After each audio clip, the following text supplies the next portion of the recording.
हम जब भी महाभारत की चर्चा करते हैं तो हम बरबस एक नाम सुनते हैं, मामा शकुनी। जी हाँ, एक ऐसा व्यक्तित्व जिसकी महाभारत के युद्ध में एक अहम भूमिका थी। शकुनी दुर्योधन का मामा था। वह गांधार नरेश सुबाल का सबसे छोटा पुत्र था और गांधारी राजा सुबाल की एकमात्र पुत्री थी, जिसकी सुंदरता की चर्चा चारों दिशाओं में दूर दूर तक फैली थी। गंगा पुत्र भीष्म गांधारी का विवाह धृतराष्ट्र से करवाना चाहते थे और इसके लिए भीष्म ने पहले गांधारी का अपहरण कर धृतराष्ट्र से विवाह कराने का विचार किया, किंतु इस विचार को त्याग कर भीष्म पितामह स्वयं गांधारी और धृतराष्ट्र के विवाह का प्रस्ताव लेकर गांधार नरेश सुबाल की राज्यसभा में पहुंच गए। क्योंकि धृतराष्ट्र अंधे थे, इसलिए राजा सुबाल ने इस प्रस्ताव को तुरंत ठुकरा दिया। राजा सुबाल के इस व्यवहार से भीष्म पितामह अत्यंत क्रोधित हुए और चेतावनी देते हुए कहा कि यदि तुम विवाह प्रस्ताव को नहीं मानोगे तो शीघ्र ही मैं तुम्हारे इस छोटे से राजपाट का अंत कर अपने अधीन कर लूंगा।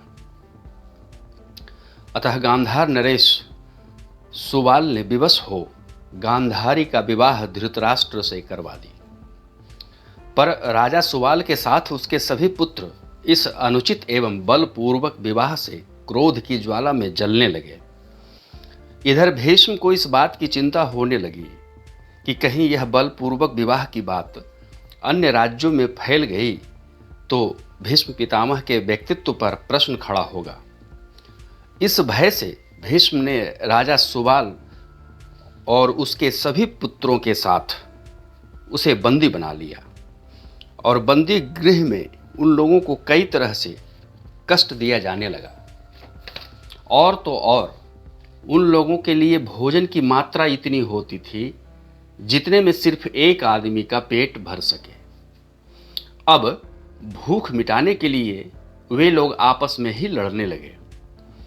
गांधार नरेश सुबाल को लगा कि इस तरह तो वे लोग भूख से आपस में ही लड़कर मर जाएंगे, तो फिर कुरुवंश से प्रतिशोध का क्या होगा। तभी राजा सुबाल को एक युक्ति सूझी और उसने सभी पुत्रों को अपने पास बुलाकर उनके मन में कुरुवंश से प्रतिशोध की अग्नि को हवा देते हुए कहा कि हे पुत्रों, यदि तुम लोग आपस में ही लड़कर मर गए तो हमारे कुरु राज्य के प्रति किए गए प्रतिशोध का क्या होगा। कुरुवंश का नाश तो असंभव होगा। अतः मेरी बात मानो। वह इस तरह कि चूंकि भोजन इतना दिया जाता है जिससे एक आदमी का पेट भर सके, इसलिए आज से सारा भोजन कोई एक को ही खाना होगा। और चूंकि पुत्र शकुनी कुटिल बुद्धि में निपुण एवं चालाक है, इसलिए उसे ही भोजन खिलाओ और उसे मजबूत करो। उस दिन से सुबाल के साथ उसके सभी पुत्र शकुनी को ही सारा भोजन खिलाने लगे, साथ ही उसे मानसिक रूप से भी कुरुवंश के नाश के लिए तैयार करने लगे।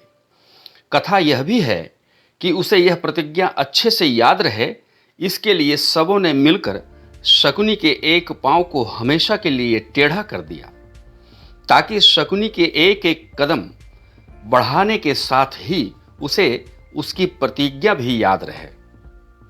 और इधर सुबाल के सभी पुत्र काल के गाल में समाते चले गए।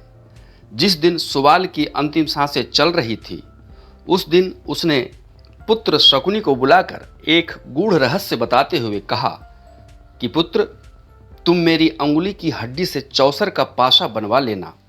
जो पाशा तुम्हें द्यूत क्रीड़ा में मनचाहे अंक दिलाएगा और इससे तुम्हारी हार कभी नहीं होगी, और यह तुम्हें कुरुवंश के नाश में बहुत मदद करेगा। इतना कहकर सुबाल भी मृत्यु को प्राप्त हो गया। आगे चलकर शकुनी ने ऐसा ही किया और उसने कुरुवंश के विनाश में कोई कमी नहीं छोड़ी।